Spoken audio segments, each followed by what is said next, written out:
আমি মাদ্রাসায় ছিলাম অনেক বছর, তাই আমার ইংলিশের অবস্থা খুব খারাপ ছিল। আমি এসএসসি এবার দিয়েছি, তখনও আমি ইংলিশ নিয়ে খুব নার্ভাস ছিলাম। এখানকার আমি অনেক ভিডিও দেখেছি এবং এখানকার যেভাবে শেখায় ওইটা আমার কাছে খুব ভালো লাগছে। আর হচ্ছে, আমার নাম মুহাইমিন ইসলাম জিদান।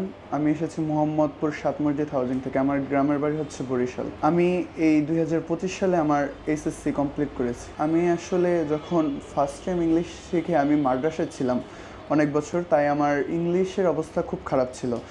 এরপর যখন ক্লাস 8-এ উঠছি, তখন আমি মোটামুটি ইংলিশে একটা রিডিং পড়া শিখছি। বাট তাই আমি চিন্তা করলাম যে আমার ভালো পড়াশোনার জন্য, মানে উচ্চশিক্ষার জন্য আমার ইংলিশ শেখাটা এখন খুব দরকার।